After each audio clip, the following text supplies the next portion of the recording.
Bullish engulfing pattern या bullish engulfing line.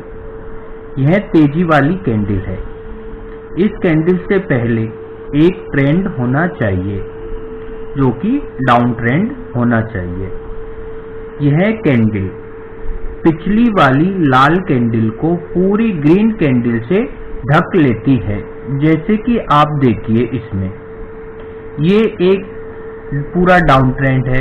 इस जगह से कंटिन्यू शेयर नीचे की तरफ गिरता जा रहा है और उसके बाद में एक रेड कैंडल बनी जो इस रेड कैंडल को ग्रीन वाली कैंडल ने पूरा ढक लिया है। यानी कि ग्रीन वाली कैंडल के पीछे जो कैंडल होगी उसको ग्रीन कैंडल पूरा ढकेगी, तब जाके दोनों कैंडलों से मिलकर एक बुलिश इंगल्फिंग लाइन का पैटर्न बनेगा।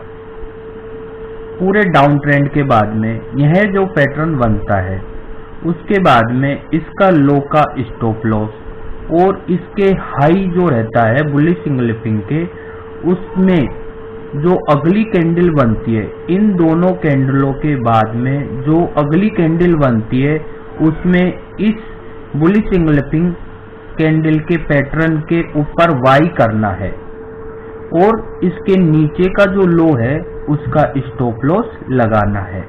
उसके बाद में यह कंटिन्यू ऊपर की तरफ बढ़ जाता है। बुलिश इंगल्फिंग पैटर्न लगभग इसका सक्सेस रेट 90% से ज्यादा है। अगर यह डेली के चार्ट पर बनता है बुलिश इंगल्फिंग पैटर्न, तो जो शेयर की प्राइस है उस प्राइस का लगभग 10% रिटर्न देता है इस पैटर्न के बाद में बाई करने के बाद। यह पैटर्न अगर ट्रेंड के बीच में बनता है तो इसका कोई महत्व नहीं है। यानी कि बुलिश इंगल्फिंग लाइन से पहले एक पूरा डाउन ट्रेंड होना चाहिए। डाउन ट्रेंड के बाद में ही बुलिश इंगल्फिंग लाइन बनेगी, तभी वहां से शेयर को बाई करना है और तभी जाके उसमें प्रॉफिट की संभावना रहती है। अगर जब तक अपने को कोई भी कैंडल का या कोई और संकेत नहीं मिलते तब तक शेयर को बाई नहीं करना चाहिए, क्योंकि अगर किसी भी शेयर को बिना देखे यानी बिना कैंडल के पैटर्न या अप ट्रेंड या डाउन ट्रेंड उनकी भी समझ नहीं होने के बाद तो उसमें नुकसान की संभावना बहुत ज्यादा रहती है। इसीलिए खरीदने से पहले शेयर में कोई भी पैटर्न होना चाहिए। यानी कि डाउन ट्रेंड खत्म होने के बाद में वह अप ट्रेंड में बदल रहा है तो उस जगह पे कोई न कोई आपको एक पैटर्न मिलेगा, किसी भी कैंडल का हो। अब इस जगह पे मानिए बुलिश इंगल्फिंग है, पूरे डाउन ट्रेंड के बाद में एक बुलिश इंगल्फिंग पैटर्न बना है, उसके बाद में कंटिन्यू शेयर ऊपर की तरफ गया है। अब हम इसको चार्ट के माध्यम से देखते हैं। के लिए कोई एक पैटर्न होना चाहिए। अब कंटिन्यू गिरने के बाद में देखिए यहाँ पे ये एक रेड कैंडल बनी। रेड कैंडल को अगली जो ग्रीन कैंडल बनी उसने पिछली वाली ये जो कैंडल है पिछली की ग्रीन वाली कैंडल ने पिछली वाली रेड कैंडल को पूरा ढक लिया है। तो इन दोनों कैंडलों के मिलने से जो पैटर्न बना वो बुलिश इंगल्फिंग पैटर्न कहलाता है। बुलिश इंगल्फिंग पैटर्न के बाद में देखिए पूरा ये अप ट्रेंड में बढ़ता गया और इसका स्टॉप लॉस भी नहीं कटा।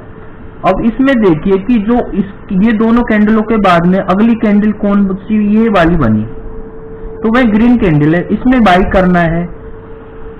पैटर्न के ऊपर जो कैंडल बनती है उसके मतलब पैटर्न के ऊपर जो प्राइस निकला अगली वाली कैंडल का उसमें ऊपर पर बाई करना है और इसके लो का स्टॉप लॉस लगाना है। उसके बाद में ये शेयर कंटिन्यू लगातार अप ट्रेंड में बदल गया। अब इस पैटर्न से पहले एक पूरा लंबा डाउन ट्रेंड था। डाउन ट्रेंड के बाद में यह पैटर्न मिला और इस पैटर्न से पूरा शेयर अप ट्रेंड में बदल गया। इसीलिए कोई भी अगर कोई भी शेयर किसी भी जगह पे हम उस शेयर में खरीदारी करते हैं तो उससे पहले एक ट्रेंड होना चाहिए। ट्रेंड के बाद में कोई कैंडल बननी चाहिए।